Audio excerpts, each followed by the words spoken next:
Luego aparecieron los test de antígeno, pero lamentablemente el test de antígeno duró como un buen predictor hasta que aparecieron los pacientes vacunados. Cuando empezamos a vacunar, bajó rápidamente la cantidad de pacientes positivos con el test de antígeno porque el 50% disminuía la positividad.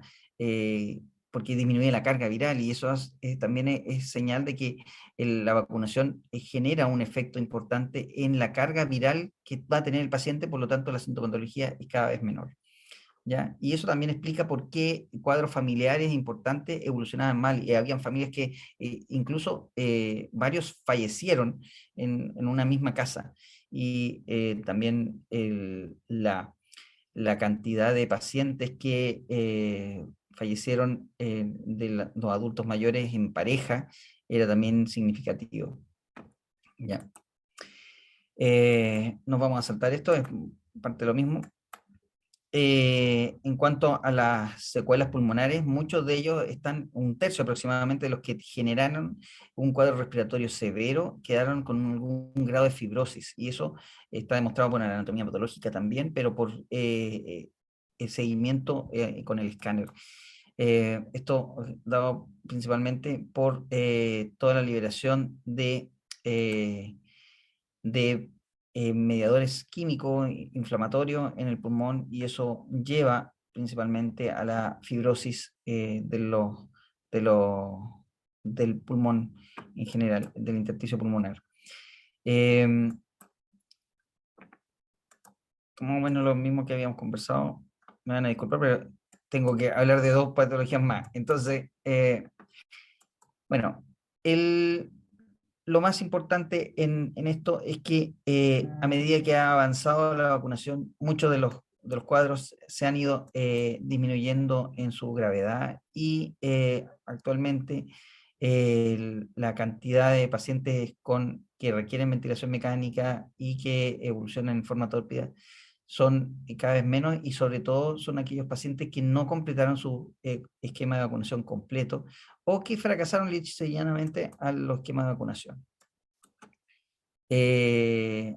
Tenemos también algunos cuadros neurológicos post-COVID que también han tenido alteraciones como ataxia, como alteraciones como parkinsonismo, demencia, depresión.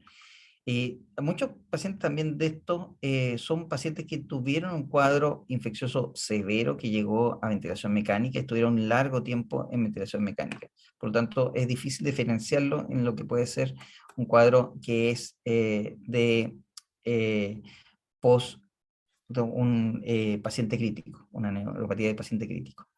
Pasando al sarampión, es una enfermedad caracterizada por erupción generalizada en la piel, se acompaña de fiebre y se puede manifestar principalmente como un cuadro sistémico y con lesiones cutáneas y en las mucosas, ya la mancha de Kuplik se llama. Pueden ser los exantemas en general, son consulta frecuente en urgencia, que va del 4 al 12%, que hay de distintos tipos, el macular, papular, maculopapular, en placa, vesícula y bulas, y tienen distintas etiologías, dentro de las cuales está el sarampión, hay que diferenciarlo también de la rubiola, y estas enfermedades tienen una vacunación efectiva. ¿Ya? Por lo tanto, dentro de todas las etiologías de exantemas febriles, sobre todo en los adultos, tenemos que ver muy bien cuáles han sido sus esquemas de vacunación, si han cumplido el esquema de vacunación. La mayoría de los brotes que se han producido en el mundo ha sido secundario a la aparición de grupos, y esa es como la relación que hacemos con el SARS-CoV-2 de grupos antivacunas. Lamentablemente, el miedo a los efectos secundarios de la vacunación, que en el caso del SARS-CoV-2 son mínimos en relación a la enfermedad misma, y sobre todo lo podemos decir, países que tenemos más del 90% de la población vacunada, es que no se justifica el no vacunar. Y cuando empiezan a aparecer estos brotes de sarampión, es precisamente porque afectan a pacientes que no recibieron su esquema de vacunación completo. Nosotros el último grupo de pacientes que tuvimos con rubiola fue precisamente debido a que por una, por una política que hubo durante el gobierno militar, se redujo la dosis de refuerzo de la vacuna de la rubiola, y eso provocó que que posteriormente, 20 años después, aparecieran un brote en adultos eh, con rubiola. Veamos un caso clínico que es precisamente de Chile, una paciente de 42 años, colombiana, residente en Chile desde el 2005, que consultó en noviembre por un cuadro de 2 días de evolución de exantema cutáneo y fiebre posterior a un viaje que inició el, en octubre de ese año a Ecuador y continuó en Colombia. Apareció estas lesiones. Se sospechó porque había precisamente informe de sarampión, y se hizo la confirmación por el ISP ese año. Bueno, una de las cosas que uno tiene que considerar dentro de este cuadro es que el exantema es maculopapular cefalocaudal y tiene conjuntivitis, y el anantema es de inicio precoz, pero también se desaparece. Por lo tanto, cualquier persona que tenga un exantema, tenemos que mirarles la boca. Ya, obviamente, con todo lo que ha pasado, uno lo tiene que hacer con una buena mascarilla y un escudo facial, ¿ya? Una de las características de la rubiola, para diferenciarlo de los dos, son las adenopatías, que pueden ser retroauriculares o preauriculares, pero principalmente son retroauriculares, y esas son muy sensibles, ¿ya? El contagio ocurrió probablemente en Colombia, donde había un brote, y se identificaron 10 contactos directos en Chile, los que fueron eh, inmunizados. El paciente llega al país sintiéndose enferma, por lo tanto se limitó su recorrido desde Santiago, desde el aeropuerto a la casa y posteriormente al hospital en periodo de transmisibilidad. A modo preventivo se vacunó a los choferes de taxi, del aeropuerto, el contacto de urgencia, y además se gestionó la búsqueda de los pasajeros en todo el vuelo de los trayectos de Quito, Ecuador, Lima a Perú y Santiago a Chile, o sea, de Perú a Chile, ¿ya? Y los contactos se siguieron por 21 días de posposición. La aparición de probables casos secundarios en el país se estimó hasta del 15 al 29 de noviembre, y no hubo casos secundarios. Esto es porque esporádicamente se ven brotes que son precisamente lo que habíamos conversado. Por ejemplo, en este caso, teníamos 6.600 casos confirmados, 72 defunciones, y afectó 11 países este brote. En Venezuela, Brasil, Estados Unidos, Colombia, 85 casos, y después secundariamente en Canadá, Perú, Ecuador, Argentina, México, eh, Antigua y Barbuda, Guatemala, y uno en Chile, ¿ya? Cuando afectó a Turquía, la etiología fue de los 100 pacientes que se sospechó, 49 eran de causa infecciosa, y 74% estaban hospitalizados, 34% tenían maculopapular y 17% de lesiones purpúricas. Y el estudio reveló que eran 7.400 casos el 2013. El sarampión es también ARN. Su periodo prodrómico es periodo de incubación de 10 a 12 días, y su contacto también es respiratorio o por gotitas. Los principales prodromos son congestión nasal, tos, conjuntivitis, fotofobia y fiebre, y las manchas de Kuplik, que están acá representadas principalmente a nivel del segundo molar. ¿Ya? Este son el periodo de ocurrencia, y es importante que las manchas de Kuplik duran aproximadamente 3 días, por lo tanto es importantísimo verlas y diagnosticarlo a tiempo. El resto de las manifestaciones dura más días, pero las Kuplik disminuyen. Por lo tanto, si nosotros tenemos exantema, mancha de Kuplik, conjuntivitis, síntomas respiratorios altos y tos asociado a fiebre, tenemos que pensar en un sarampión, ¿ya? El exantema maculopapular confluente en la cara, tronco y extremidades, ¿ya? Esto afecta principalmente a los niños, ¿ya? Y tiene que ser reportado en forma inmediata, ¿ya? Las complicaciones son principalmente en los menores de 5 años y los mayores de 20 años, y las más severas son la ceguera, la encefalitis, en uno que afecta a 1 a 1000 casos, la otitis, que puede ser de 5 a 15% de los casos, neumonía de 5 a 10 por ciento, y su mortalidad es del 1 al 5%, y en pacientes inmunodeprimidos puede llegar al 25%. Principalmente, lo principal es revacunar, o la vacunación trivírica. Es gratuita en Chile y me parece que también aquí en Argentina. Tenemos que recomendarla también a todos los pacientes con viajes internacionales que nacieron entre el 71 y el 81, lactante de 6 a 11 meses, 29 días, los niños de 1 a 6 años que se han recibido una sola dosis. Bueno, está ahí el flujograma que se implementó, y una de las cosas más importantes es que tenían que tener, ante la sospecha, una notificación inmediata con contacto con la de vigilancia epidemiológica, que tenían que contactarse telefónicamente, y eso era por la importancia de que en caso de brote podemos tener una gran transmisibilidad en los pacientes, sobre todo que se han desplazado junto con estas personas en vehículos. ¿Ya? El manejo profiláctico de los pacientes con exposición a sarampión tiene que ser con inmunoglobulina, los menores de 3 meses, si la madre no ha tenido sarampión, de 3 a 5 meses, dentro de los 6 días de exposición, los mayores de 6 meses, 5 horas post exposición, 6 días post exposición, inmunoglobulina, las embarazadas con inmunoglobulina también. Siempre el manejo profiláctico post exposición, hay que usar inmunoglobulina, y hay que ver el tema de si el paciente tiene o no tiene la vacunación contra el sarampión, o en algunos casos si ha tenido sarampión en la infancia, sobre todo en los adultos, que muchos de las generaciones anteriores de la época de los 60 para atrás, muchos de los pacientes ya tuvieron sarampión. ¿Ya? Y el tratamiento ya lo vimos, y hay que usar antibióticos en caso de sobreinfección bacteriana, sobre todo en los casos de neumonía.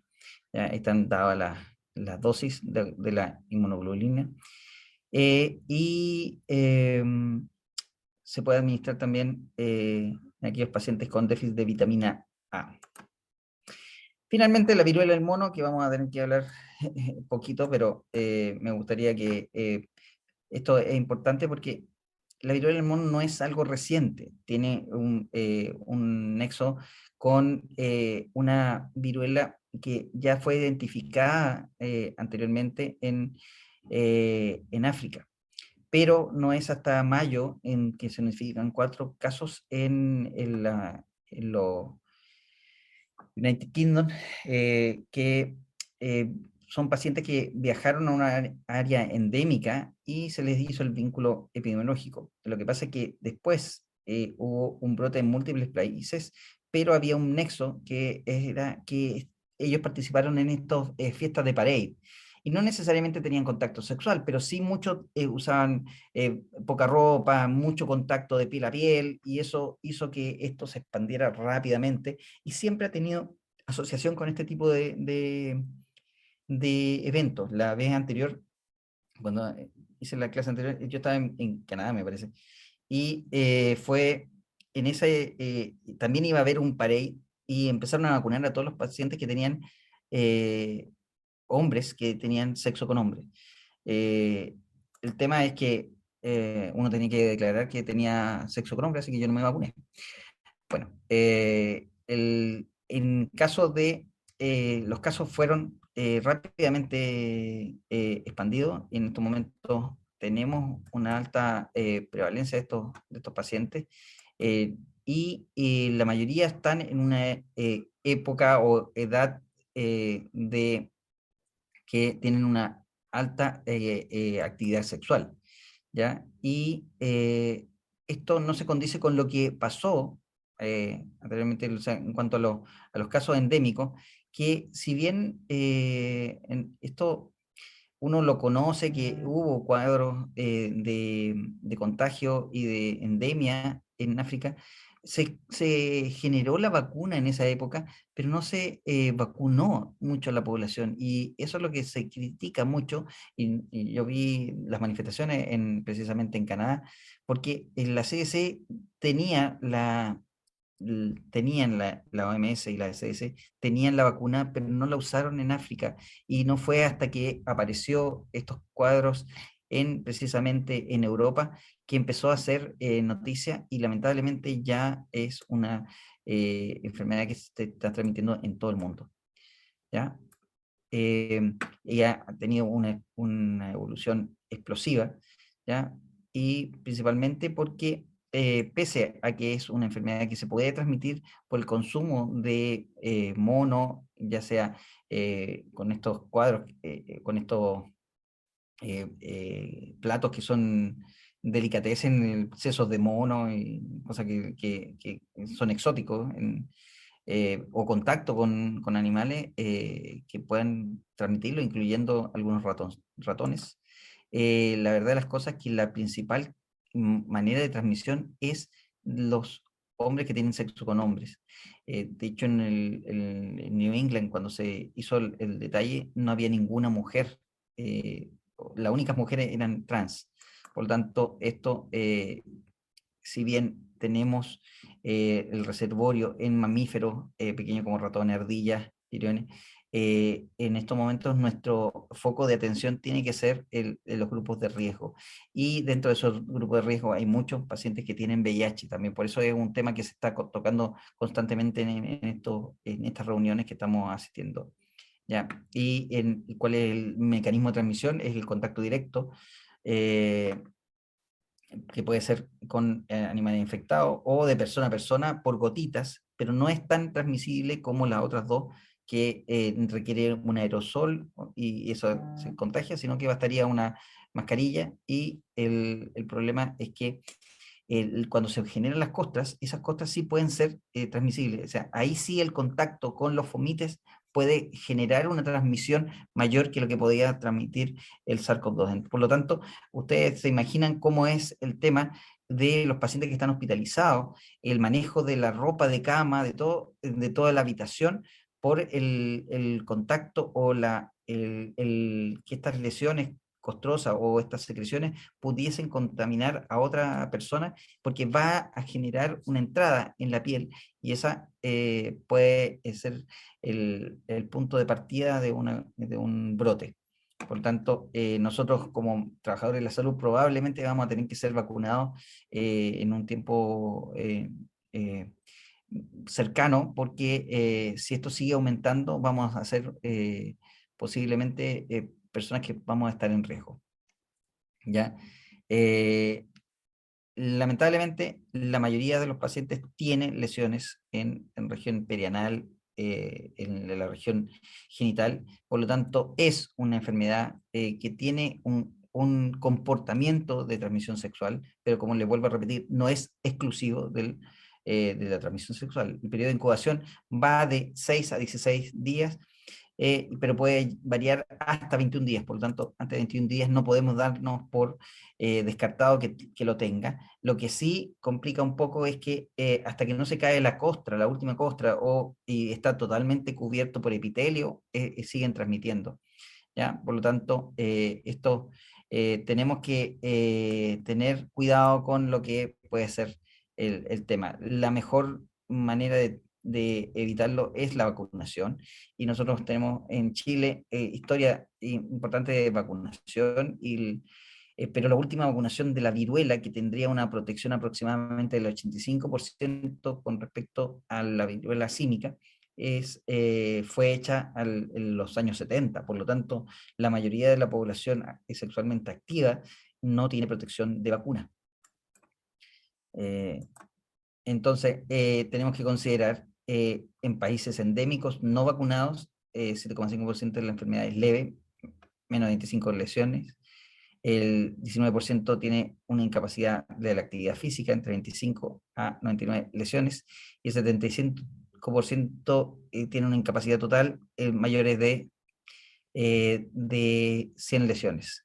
Las complicaciones, el 40% de los pacientes tienen infecciones cutáneas, 16%, respiratorio el 12%, y esas pueden evolucionar a neumonía, que los que han muerto muerto de neumonía o de encefalitis.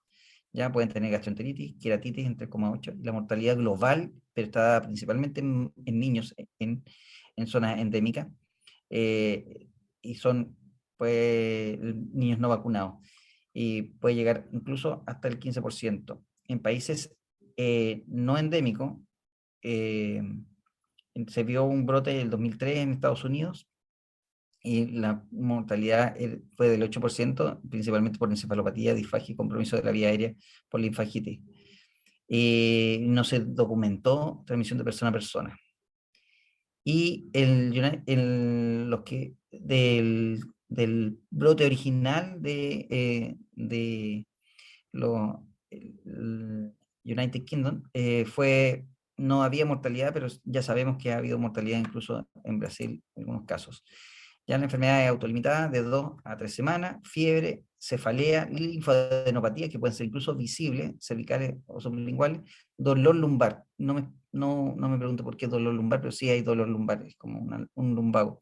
Mialgia, astenia, el rash cutáneo, que lo vimos, los casos pueden tener una diseminación principalmente por los asintomáticos o casos leves.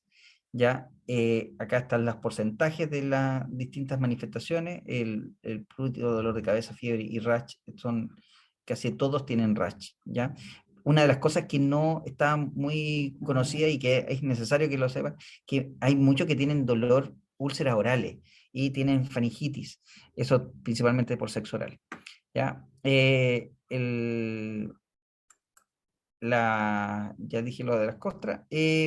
En lo que pasó en Chile, el 100% tenían exantema agudo, astenia, linfadenopatía, mialgia, dolor lumbar y úlceras. Ya, ¿cómo es el exantema? Que puede aparecer entre el primero y el quinto día del inicio de la fiebre.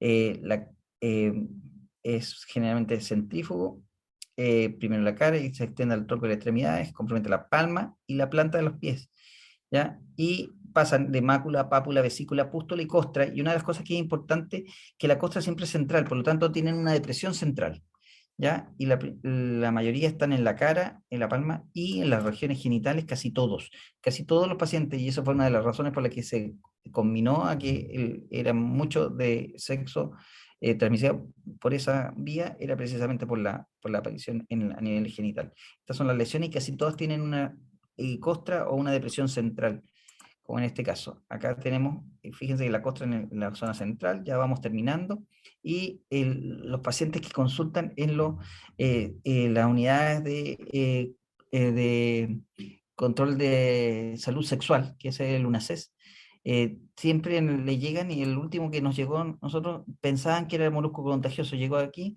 y uno ya eran demasiado grandes para ser molusco contagioso, y mire, este paciente tenía además en la mano las lesiones y fue confirmado como positivo.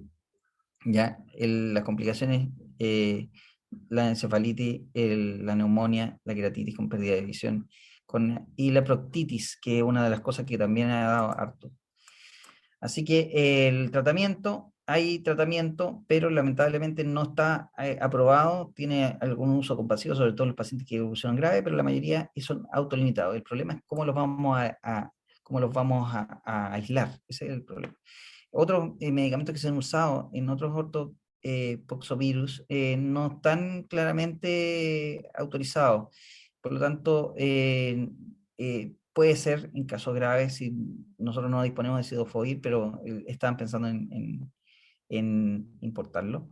El Brincidofovir está aprobado por la FDA para la viruela humana, pero hoy en día no está disponible. La prevención es principalmente con vacuna, como ya lo habíamos visto, y tiene que ser con 2 vacunas. La primera separada de la segunda por 4 semanas. ¿Ya? Y también hay la posibilidad de vacunarse después de la exposición, que sería lo que tendríamos que hacer en caso de exposición severa en pacientes, por ejemplo, que lleguen en un paro cardiorrespiratorio y lo atienden sin los elementos de protección. Un paciente en esas condiciones tendría que ser, todos los que lo atendieron, eh, ser tratados con una post-exposición.